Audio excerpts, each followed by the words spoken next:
Trump দিলেন 10 দিন সময়, হামলা হলে সব জায়গায় পাল্টা হামলার হুমকি ইরানের। উত্তেজনার সেনা সমাবেশ, হুমকি পাল্টা হুমকি, কোন পথে মধ্যপ্রাচ্য? ইরানে হামলায় যুক্তরাষ্ট্রকে নিজেদের ঘাঁটি ব্যবহারের অনুমতি দেয়নি ব্রিটেন। যুক্তরাষ্ট্রের সঙ্গে উত্তেজনার মধ্যে আসলে কি সামরিক স্থাপনা মেরামত ও পরমাণু কেন্দ্র সুরক্ষিত করছে ইরান?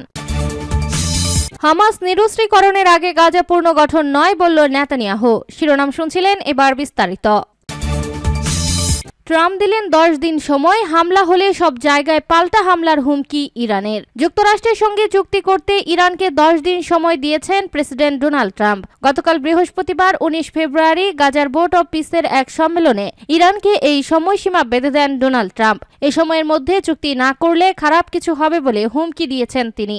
এমন অবস্থায় পাল্টা হুমকি দিয়েছেন ইরান। জাতিসংঘে নিযুক্ত ইরানের স্থায়ী দূত সংস্থার মহাসচিব অ্যান্তনিও গুতেরেসের কাছে লেখা এক চিঠিতে বলেছেন, যদি ইরানে হামলা হয় তাহলে মধ্যপ্রাচ্যে থাকা যুক্তরাষ্ট্রের সব ঘাঁটি এবং অবকাঠামো লক্ষ্য করে পাল্টা হামলা হবে। তিনি উল্লেখ করেছেন, ইরান যুদ্ধ চায় না, কিন্তু তাদের উপর হামলা হলে এর জবাব দেওয়া হবে, আর এর সব দায় নিতে হবে যুক্তরাষ্ট্রকে। এদিকে মার্কিন সংবাদ মাধ্যম ওয়াল স্ট্রিট জার্নাল আজ শুক্রবার এক প্রতিবেদনে জানিয়েছে, যুক্তরাষ্ট্র ইরানে প্রথমে সীমিত হামলা চালাবে। এতে লক্ষ্য করা হতে পারে সরকারি ভবন ও নিরাপত্তা বাহিনীর অবকাঠামোকে। এরই মাধ্যমে ইরানকে পরমাণু চুক্তি করতে চাপে ফেলা হবে। এরপরও যদি ইরান তাদের শর্ত অনুযায়ী চুক্তি না করে তাহলে ব্যাপক আকারে হামলা হবে, আর এই হামলার লক্ষ্য হবে আয়াতুল্লাহ আলী খামেনি সরকারের পতন ঘটানো। উত্তেজনা, সেনা সমাবেশ, হুমকি পাল্টা হুমকি, কোন পথে মধ্যপ্রাচ্য? তেহরান ও ওয়াশিংটনের মধ্যে ক্রমবর্ধমান উত্তেজনার মুখে মধ্যপ্রাচ্যে 2003 সালে ইরাক আক্রমণের পর সবচেয়ে বড় সামরিক সমাবেশ ঘটিয়েছে মার্কিন যুক্তরাষ্ট্র। ইরান যখন তাদের ইউরেনিয়াম সমৃদ্ধকরণকে নিজেদের অধিকার হিসেবে দাবি করছে, ঠিক তখনই পারস্য উপসাগরীয় অঞ্চলে মার্কিন বিমান ও নৌবাহিনীর এই বিশাল উপস্থিতি নতুন করে যুদ্ধের আশঙ্কা তৈরি করেছে।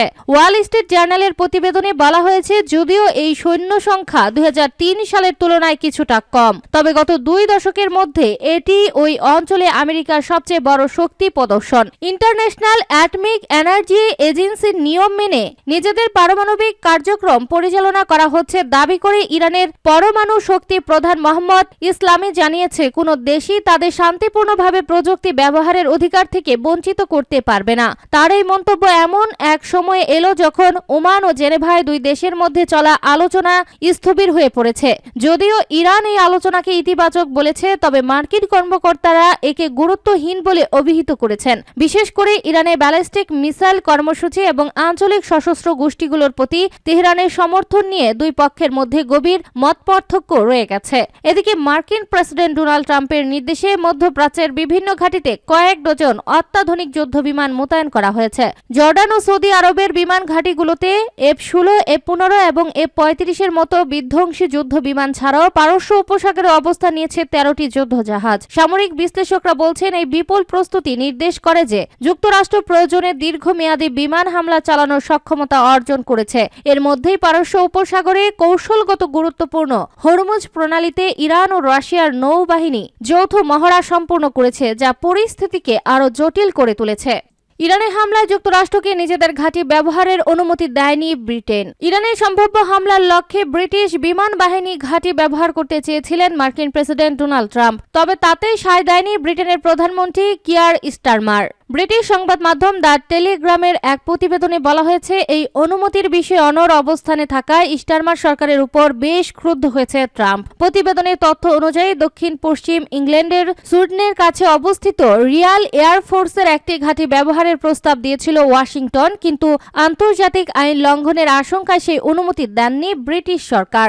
ইরানকে 10 থেকে 15 দিনের সময়সীমা বেঁধে দিয়ে ট্রাম্প হুঁশিয়ারি দিয়েছেন, বোঝাপড়ায় আসুন, না হলে খারাপ কিছু ঘটতে চলেছে।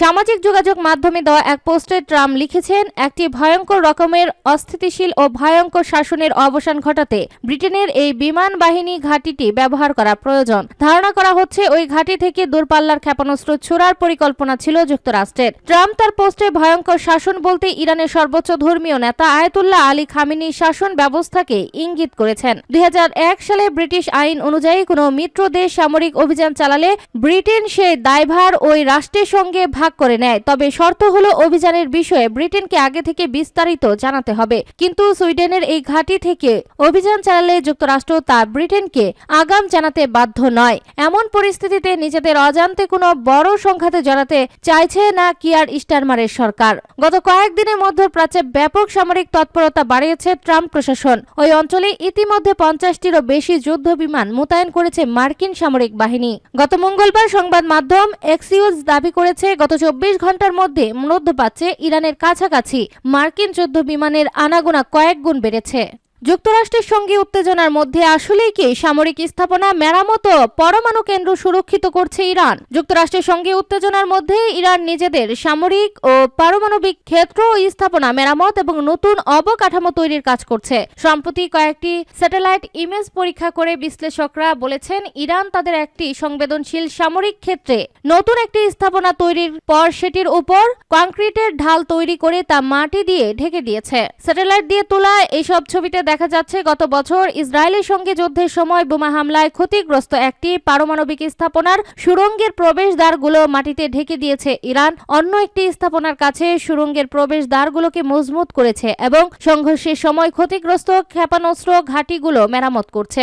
গত বছর ইসরায়েলের সঙ্গে 12 দিনের সংঘাতের সময় ইরানের কয়েকটি পারমাণবিক ও সামরিক স্থাপনায় বোমা হামলা চালিয়েছিল যুক্তরাষ্ট্র।